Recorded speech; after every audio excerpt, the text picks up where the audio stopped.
하나님 아버지와 우리 주 예수 그리스도로부터 오는 은혜와 평강이 이 자리와 온라인으로 예배를 드리시는 모든 그리스도의 청년들과 또 오부 예배의 성도님들에게 함께하기를 우리 주님의 이름으로 축원합니다. 오늘은 우리를 위해 십자가를 지신 예수님의 부활을 기념하는 부활주일 예배로 드려집니다. 그래서 특별히 오늘은 한 번 더 서로를 바라보면서 이렇게 인사를 했으면 좋겠습니다. 제가 그리스도께서 부활하셨습니다 라고 선포하면 여러분이 서로를 바라보시며 진실로 부활하셨습니다 라고 인사하시면 됩니다. 하실 수 있죠? 우리 한번 인사해 보겠습니다. 그리스도께서 부활하셨습니다. 믿으십니까? 그 부활의 은혜와 능력이 여러분의 삶 가운데 임하게 되기를 축복합니다. 오늘은 우리가 이렇게 웃으며 인사를 하지만 불과 어제까지 우리는 주님의 고난을 기억하는 고난주간을 보냈습니다. 그것을 깊이 묵상하기 위해 우리 공동체는 새벽 예배도 드리고 필사 챌린지도 하고 또 각 부서에서 운영하는 성경 통독반도 진행했습니다. 참 많은 청년들이 그 과정에 동참했는데 감사함이 많은 일주일이었던 것 같습니다. 저도 계속 예배를 드리고 필사도 해보고 성경도 읽으며 그 고난을 깊이 묵상해보는 시간을 가졌습니다. 그런데 그 과정에서 그런 생각이 들었습니다. 지금으로부터 2000년도 더 된 주님의 고난과 죽음을 기념한다는 것은 무슨 의미일까? 또 오늘의 설교를 준비하며 그분의 부활을 기념한다는 것이 무엇을 의미할까? 그런 것들을 좀 생각을 해보게 되었습니다.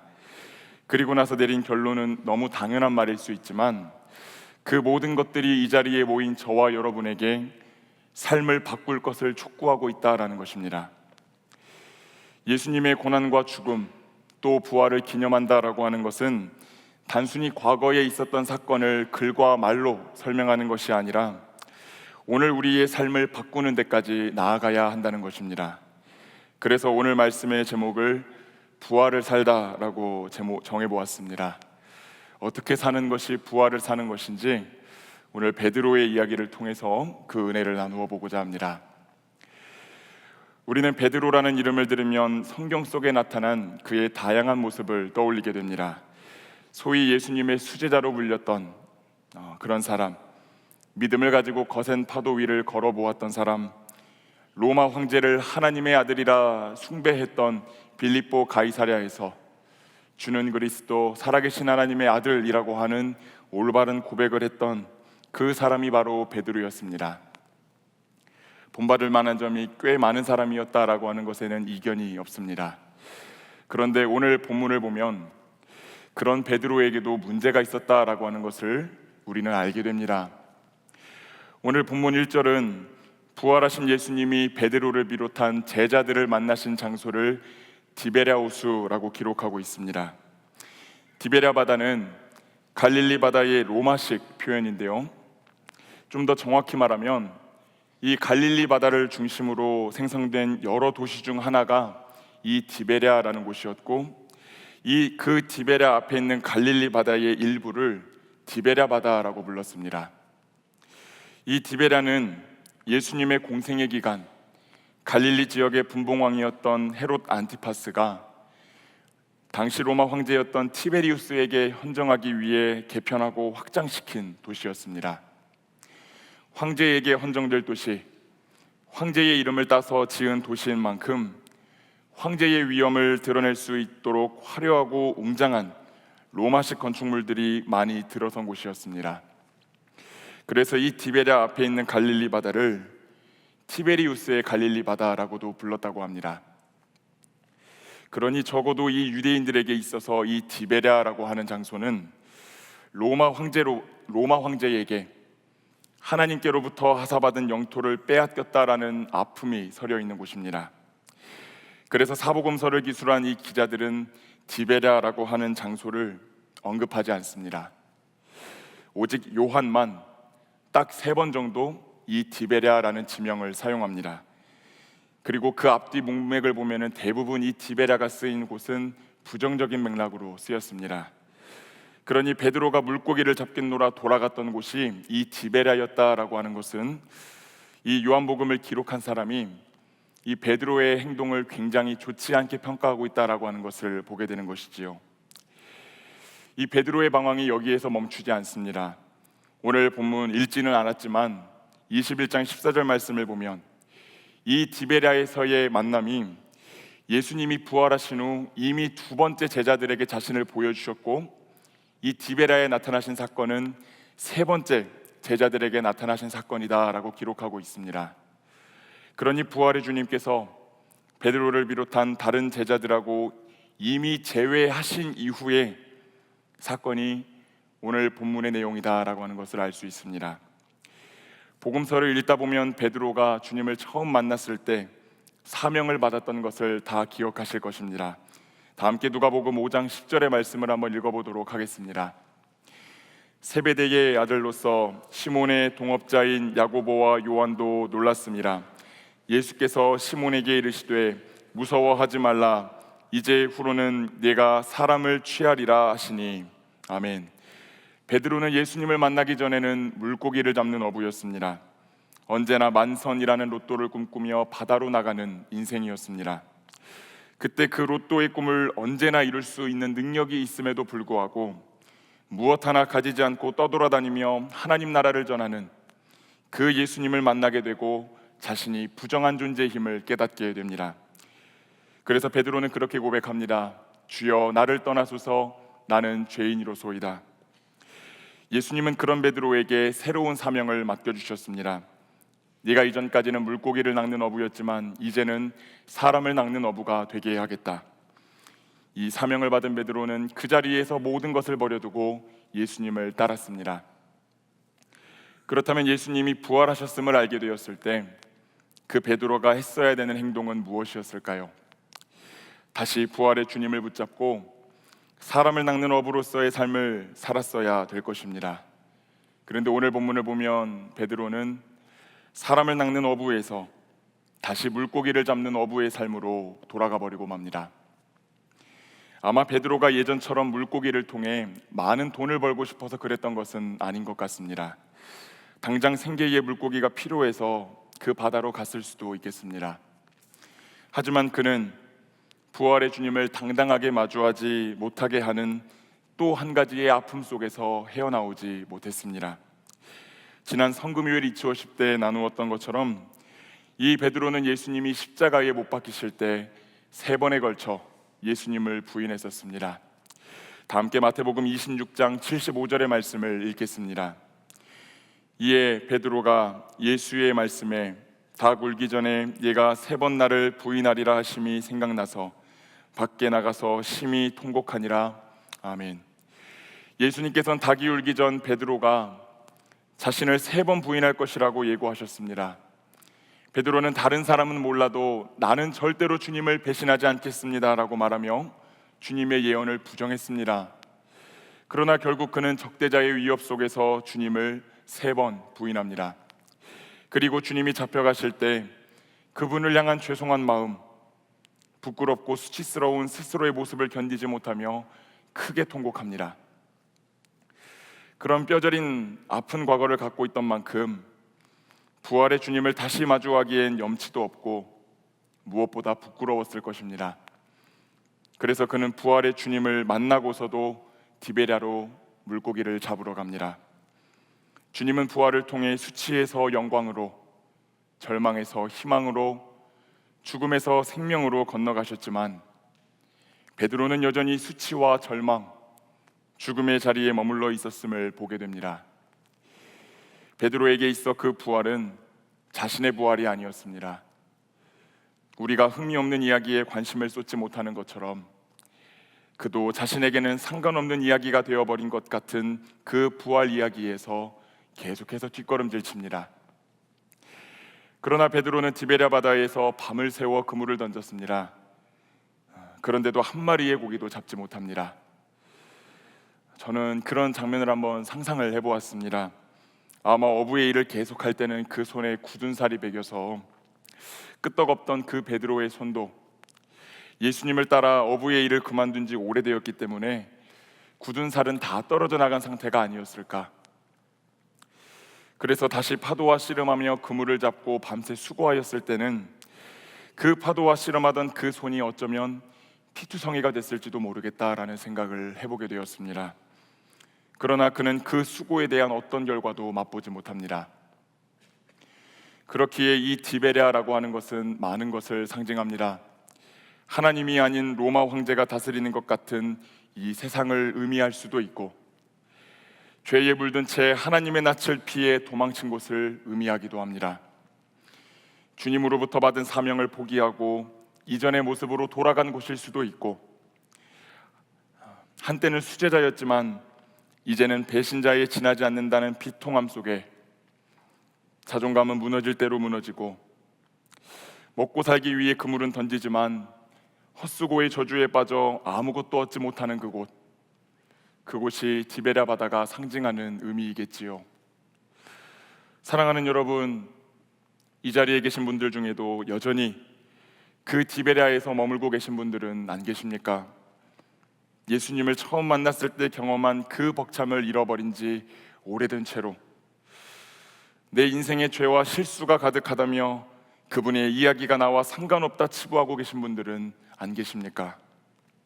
주님을 위해 살겠다 고백했지만 지금은 주님께 받은 사명을 다 잃어버리고 표류하고 계신 분, 몸은 교회에 나와 있지만 마음은 하나님을 피해 어떻게든 도망가고 계신 분, 어떻게든 먹고 살기 위해 안간힘을 쓰지만 어떤 것도 건져 올리지 못하는 헛수고의 저주에 빠져 허우적거리는 분들은 안 계십니까? 오늘 부활의 주님은 그 디베랴 호수에서 헛수고의 저주에 빠진 채 그물을 내리고 있는 저와 여러분에게 말씀하십니다. 부활을 살라. 이제 그 의미를 세 가지로 나누어 보도록 하겠습니다. 첫째로, 부활을 산다는 것은 예수님의 부활이 나를 위한 부활이었음을 믿는 것입니다. 이야기를 나누었던 베드로는 부활의 주님을 이미 2번이나 뵙고서도 디베랴로 돌아갔습니다. 저는 베드로가 왜 그렇게까지 했을까 곰곰이 생각해 보았습니다. 그리고 들었던 생각은 이 베드로가 주님의 부활이 자신과 상관이 없다고 생각했을 거라는 그 생각이 들었어요. 예수님이 굳게 잠긴 문을 넘어 제자들에게 와서 평안하라 말씀하실 때도, 의심 많은 도마의 불신을 풀어주시기 위해 나타나셨을 때도 베드로는 그 부활의 주님이 다른 제자들을 위해서만 나타나신 것 같다라고 생각했을 것 같습니다. 주님을 부인했던 나 같은 사람을 위해서 오신 것은 아니겠지라고 생각하며 자신의 부정을 저질렀던 그 과거의 아픔 속에서 헤어나오지 못했을 것 같습니다. 그래서 성경이 기록하고 있지는 않지만 아마 이 베드로는 주님이 제자들을 찾아오셔서 평안을 전하시고 그 불신앙을 풀어주실 때 예수님으로부터 제일 멀찍이 떨어진 자리에 우두커니 서 있지 않았을까 생각해 봅니다. 감히 다가갈 수도 없고 감히 먼저 말을 걸 수도 없어서 같은 공간에 있지만 같이 있지는 않은 그런 모습으로 주님을 대하지 않았을까 생각해 봅니다. 그래서 그는 예수님이 찾아오지 않을 것 같은 장소, 물고기를 잡는 과거의 자리로 돌아갔습니다. 이렇듯 예수님의 이야기가 자신과 상관없다고 생각하는 사람들이 보이는 모습은 과거의 모습으로, 예수님을 만나기 이전의 모습으로 돌아가는 것입니다. 그러나 부활의 주님은 디베랴로 도망친 베드로를 찾아오셨습니다. 요한복음 21장 4절 말씀을 보면 이 예수님께서는 베드로를 비롯한 제자들을 만나시기 위해 바닷가에 서셨습니다. 그러나 베드로는 자신에게 오셨다는 것을 여전히 알지 못한 채 열심히 그물을 던집니다. 그러다 도저히 안 되겠어서 그물을 거두고 돌아가려고 합니다.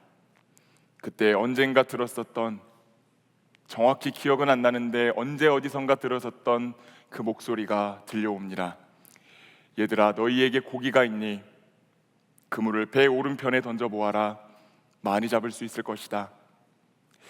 그리고 그 음성에 순종했을 때 그물을 들 수가 없을 정도로 많은 고기를 잡게 됩니다. 베드로는 생각했을 것입니다. 처음 그분을 만났을 때도 주님이 많은 물고기를 잡게 해주셨는데, 그렇게 속으로 아쉬운 마음을 달래고 있을 때 한 제자가 베드로를 향해 외칩니다. 주님이시다.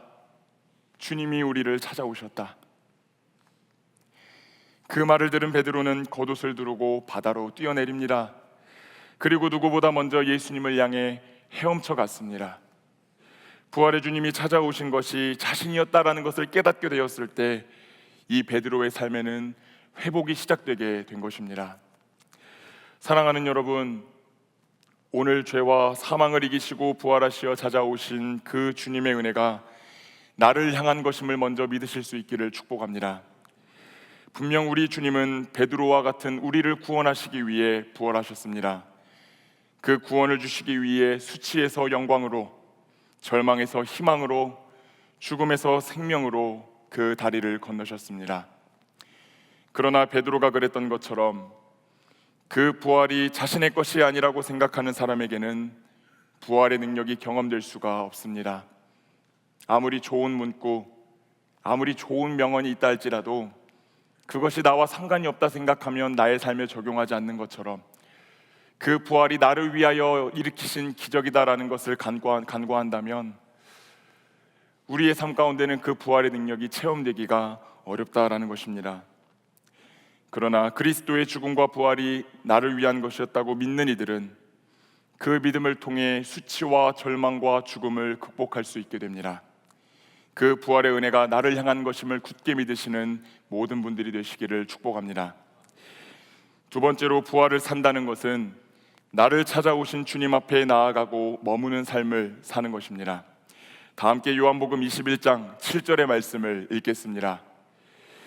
예수께서 사랑하시는 그 제자가 베드로에게 이르되 주님이시라 하니 시몬 베드로가 벗고 있다가 주님이라 하는 말을 듣고 겉옷을 두른 후에 바다로 뛰어내리더라. 아멘. 베드로는 정신없이 겉옷을 입고 바다에 뛰어내립니다. 그리고 예수님이 계신 그곳을 향해 빠르게 헤엄치고 달리기 시작합니다. 자신을 찾아오신 주님의 은혜를 깨닫게 되니 이 베드로가 주님께 나아가게 된 것이지요. 베드로와 제자들이 육지에 올라갔을 때 예수님은 그들을 위해 이미 따뜻하게 숯불을 피워 놓으셨고 생선과 떡을 준비해 놓으셨습니다. 그리고 제자들에게 같이 밥을 먹자 말씀하시며 생선과 떡을 나누어 주시고 그들의 허기를 달래주십니다. 사랑의 주님은 자신 앞에 나서지 못하는 베드로를 먼저 찾아오셨고 헛수고의 저주를 해결하여 주셨으며 디베랴의 파도 속에서 완전히 젖어버린 그의 육신을 살펴주십니다. 얼핏 보았을 때 베드로의 모든 것이 회복된 것 같습니다. 주님이 먼저 찾아와 주셨고 헛수고의 저주도 해결해 주셨고 젖은 옷도 말려주시고 허기진 배도 채워주셨으니 말입니다. 하지만 그에게 여전히 해결되지 않은 것이 남아 있습니다. 예수님은 베드로의 젖은 육신을 말려주시기 위해 숯불을 피워놓고 계셨습니다. 그런데 반가운 마음에 배에서 뛰어내려 예수님을 찾아온 베드로는 아마 그 숯불을 보고 미친 듯이 괴로워했을 것입니다. 요한복음 18장 17절에서 18절 말씀을 함께 읽겠습니다. 문 지키는 여종이 베드로에게 말하되 너도 이 사람의 제자 중 하나가 아니냐 하니 그가 말하되 나는 아니라 하고 그때가 추운 고로 종과 아랫사람들이 불을 피우고 서서 쬐니 베드로도 함께 서서 쬐더라. 베드로가 예수님을 부인했을 때 그는 추운 날씨 속에서 대제사장의 종들과 함께 불을 쬐었다고 기록하고 있습니다. 여기서 나오는 불, 그리고 예수님이 피워놓으셨다라고 하는 이 숯불은 안트라키아라고 하는 똑같은 단어를 썼습니다. 베드로는 예수님이 추운 날씨 속 문 안에서 대제사장의 장인이었던 안나스에게 신문을 받으시고 있을 때 그 문을 넘어 예수님의 고난에 동참하지 않고 문 밖에 서서 추운 몸을 녹이기 위해 그 불을 쬐고 있던 사람입니다. 그러니 차디찬 바깥에서 불을 쬐다가 주님을 부인했던 그 베드로에게 있어서 그 바닷가의 찬 공기, 뜨거운 숯불은 과거 주님을 부인하며 생명의 길에서 이탈했던 자신의 못난 모습을 다시 떠오르게 했을 것입니다. 그런데 디베랴의 베드로를 찾아오신 주님이 다시 한번 베드로에게 먼저 말을 것입니다. 요한의 아들 시몬아, 네가 이 사람들보다 나를 더 사랑하느냐? 그러자 베드로가 대답합니다. 주님, 그렇습니다. 내가 주님을 사랑하시는 줄 주께서 아시나이다. 그 대답을 들으신 주님은 베드로에게 내 양을 먹이라고 말씀하십니다. 그런데 한 가지 이상한 것은 주님이 이 똑같은 질문을 몇 번 반복하십니까? 3번이나 반복하십니다. 네가 나를 사랑하느냐고. 여러분, 제가 여러분에게 한번 질문을 드려보겠습니다. 모든 것을 다 아시는 주님이 정말 베드로의 사랑을 의심해가지고 지금 이렇게 반복해서 물어보고 계신 것일까요? 우리는 성경을 보다 보면 이 주님이 오늘 베드로에게 말씀하시는 것처럼 내가 다 안다라는 식으로 말씀하시는 것이 아니라 여러 차례 질문을 하면서 다가오시는 주님이라는 것을 볼 때가 많습니다. 창세기에서 선악과를 따먹고 도망쳐 있는 아담과 하와에게 네가 어디 있느냐라고 질문하시면서 다가오셨습니다. 정말 어디 있는지 궁금해서 물어보신 것일까요? 그 질문을 통해 아담과 하와가 주님 앞에 서고 자신의 죄를 솔직하게 고백하고 자신 앞으로 나아오기를 원하셔서 질문으로 이들을 부르신 것입니다. 야곱이 이 하나님께서 야곱에게 네 이름이 무엇이냐라고 물어보신 것이 진짜 그 이름을 몰라서 물어보신 것이 아니라 그 야곱이라는 이름을 이스라엘로 바꿔주시기 위해 물어보셨던 것처럼, 또 호렙산 동굴에 숨어있는 엘리야에게도 네가 지금 어디 있느냐라고 물으셨던 것은 세미한 음성을 통하여 말씀하여 주셔서 그 심령을 회복시켜 주시기 위함이었던 것을 우리는 기억해야 됩니다. 하나님은 이와 같은 질문을 통해 우리의 인생을 연약한 인간의 차원에 머물게 하지 않으시고 더 높은 차원, 하나님의 차원으로 끌고 가셔서 하나님의 뜻 안에서 회복시키시는 주님이십니다. 그렇게 오늘 베드로에게 3번이나 질문하시는 주님은 그를 회복시키길 원하시는 주님이셨습니다. 조금 전에 우리가 읽었던 요한복음 18장에서 이 베드로는 예수님을 3번 부인했습니다. 처음에는 그저 부인하고, 두 번째는 맹세하며 부인하고, 3번째는 저주하며 부인했습니다. 베드로는 아마 이렇게 예수님을 철저하게 부정하는 과정에서 다시는 주님께 돌아갈 수 없을 것이란 수치와 부끄러움을 경험했을 것입니다. 예수님께서는 부활한 자신을 마주하고서도 그 수치와 절망감에서 헤어나오지 못하는 베드로를 불쌍히 여기셨습니다. 그리고 그의 심령이 무너진 자존심과 자존감이 다시 회복되기를 원하셨습니다. 망가져 있는 베드로의 마음을 아시고 그 마음을 회복시키시기 위해 네가 나를 사랑하느냐라는 질문을 일부러 3번이나 하십니다. 그리고 예수님을 3번 부인했던 그 입술에서 예수님을 사랑한다는 3번의 고백이 나오게 함으로써 그렇게 그의 무너진 자존심과 자존감을, 제자로서의 정체성을 회복시켜 주십니다.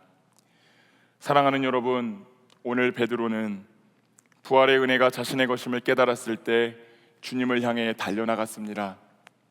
그러나 거기에 숯불이 피워져 있었고 자신의 뼈아픈 과거를 떠올려야만 했습니다.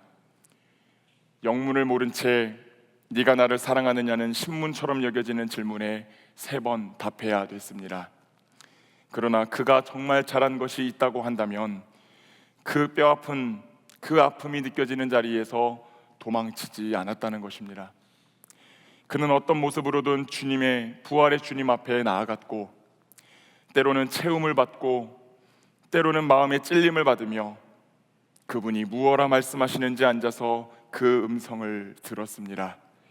우리는 이것을 예배라고 부릅니다. 이렇듯 부활을 살기 위해서는 하나님 앞에 자신을 세우고 그분과 시간을 보내는 것이 중요합니다. 나의 그릇된 모습, 죄악된 과거를 직면하기 어려워 주님을 피하는 것이 아니라 그분 앞에 서서 정직하게 대화를 하기 시작할 때 과거에 나는 그랬지만 현재의 나의 모습은 볼품없지만 그래도 주님을 사랑합니다라고 말하며 솔직하게 주님 앞에 엎드러질 때 우리의 무너진 마음과 영혼이 죽음에서 생명으로 옮겨지기 시작한다는 것을 기억하시기를 바랍니다. 그것이 부활을 사는 2번째 방법입니다. 마지막으로 부활을 산다는 것은 다시 한번 하나님이 맡기신 사명을 붙잡고 주님을 따르는 것입니다. 주님은 아파하면서도 자기 앞에 머물며 솔직하게 말하는 베드로를 귀하다 여기셨습니다. 그리고 베드로가 주님을 사랑한다라고 고백할 때마다 주님은 내 양을 먹이라 말씀하시며 다시 귀한 사명을 맡겨주십니다. 주님을 처음 만났을 때 받았던 사람을 낚는 어부로서의 사명을 회복시켜 주신 것입니다. 다 함께 요한복음 21장 18절에서 19절의 말씀을 한번 읽어보도록 하겠습니다. 내가 진실로 진실로 네게 이르노니 네가 젊어서는 스스로 띠띠고 원하는 곳으로 다녔거니와 늙어서는 네 팔을 벌리리니 남이 네게 띠띠우고 원하지 아니하는 곳으로 데려가리라. 이 말씀을 하심은 베드로가 어떠한 죽음으로 하나님께 영광을 돌릴 것을 가리키심이로라. 이 말씀을 하시고 베드로에게 이르시되 나를 따르라 하시니. 아멘. 예수님은 베드로에게 자신의 양들을 부탁하며 베드로의 모습을 있는 그대로 받아들이시고 그의 미래를 예언하십니다. 자신을 부인했던 베드로의 모습을 무조건적으로 죄 없다 말씀하시지도 않고 죄가 없다고 말씀하시지도 않으셨습니다. 그저 베드로가 이전에는 스스로 띠띠고 원하는 곳으로 다녔지만 이제는 더 나은 모습으로 사명을 감당할 수 있게 될 것이라고 축복하시며 주님께 영광되는 인생을 살게 될 것이라고 말씀하여 주십니다. 그의 못났던 과거를 있는 그대로 받아들이시고 더 온전한 모습으로 하나님의 양을 먹이는 사역, 사람을 낚는 어부의 사역을 감당하게 하실 것이라고 말씀하시며 그 미래를 축복해 주십니다. 그리고 말씀하십니다. 나를 따르라. 다시 따라오너라. 사랑하는 여러분, 이 베드로가 나중에 어떻게 변했는지 아십니까? 요한복음 21장 바로 뒤에 나오는 사도행전의 말씀을 보면 이 베드로는 그 유명한 오순절 설교를 함으로써 3,000명을 하나님께 돌아오게 합니다. 후에도 예수님의 이름으로 여러 기적을 행하고 때때로 복음을 전함으로 매를 맞게 되었지만 그 매맞음을 자신의 상급으로 받아들이며 더욱 열심히 예수 그리스도의 복음을 증거하며 살아가는 것을 우리는 기억하고 있습니다. 그렇게 베드로는 자신을 찾아온 부활의 주님 앞에서 자신이 처음 받았던 사명을 회복했습니다. 그리고 그 사명을 따라 살았습니다. 그렇게 베드로는 절망과 죽음의 디베랴에서 벗어나게 됩니다. 바라기는 이 자리에 계신 여러분도 하나님이 여러분에게 맡겨주셨던 그 사명을 회복하시고 순종함으로써 무너진 영혼과 삶의 자리가 일으킴을 받는 부활을 경험하게 되시기를 축복합니다. 말씀을 마치겠습니다. 사랑하는 여러분, 오늘 여러분이 머물러 있는 그 디베랴는 어디입니까? 오늘 여러분이 여전히 절망하며 낙담하고 있는 그 죽음의 바닷가는 어디입니까? 오늘 부활하신 주님은 저와 여러분에게 찾아오셔서 이렇게 말씀하십니다. 너는 너가 실패했다고, 이제 다 끝났다고 포기하며 너의 멋대로 절망의 디베랴로 돌아갔지만 나는 너를 위하여 부활했고 오늘 너를 찾아왔다. 그러니 이제는 더 이상 그 절망의 디베랴에 머물러 있는 인생을 살지 말아라. 다시 내 앞에 나아오고 다시 내 앞에 나와 예배하고 내 앞에 머물고 다시 사명을 붙잡고 나를 따르며 그 죽음과 절망의 자리로부터 벗어나라. 저와 여러분을 향하신 우리 주님의 음성입니다. 간절히 바라기는 그 주님의 말씀에 응답하는 저와 여러분이 되기를 소망합니다. 그 죽음과 부활이 나를 위한 것이었음을 온전히 신뢰하고 나를 채우시고 깨우시는 주님 앞에 예배하며 머무르는 삶을 살고 다시 복음을 위해 살아가는 그리스도인으로서의 사명을 회복하여 생명을 드리는 부활을 경험하게 되시기를 축복합니다. 그것이 여러분의 이야기가 되시기를, 그 부활을 삶으로 경험하게 되시는 모든 그리스도의 청년들과 또 오부 예배의 성도님들이 되시기를 우리 주님의 이름으로 축원합니다. 기도하겠습니다. 사랑의 주님, 오늘 우리의 부끄러운 모습을 봅니다. 주님이 아닌 로마 황제가 통치하는 것 같은 그 티베리아로 돌아가서 무익한 것에 힘을 쓰며 죄로 인해 수치를 견디지 못하고 하나님의 낯을 피하여 도망친 우리의 부끄러운 모습을 봅니다. 그러나 그 부활의 주님께서 우리를 찾아오셨음을 우리가 붙잡기를 소망합니다. 그 부활이 나를 위한 부활이었음을 믿고 그 주님을 붙잡으며 예배하는 삶을 살며 다시 사명을 회복함으로 이 땅 가운데서 그 주님의 부활을 살아내는 모든 그리스도의 청년들과 성도들이 될 수 있도록 주님 축복하여 주시옵소서. 감사를 드리며 사랑이 많으신 예수 그리스도의 이름으로 기도드립니다. 아멘.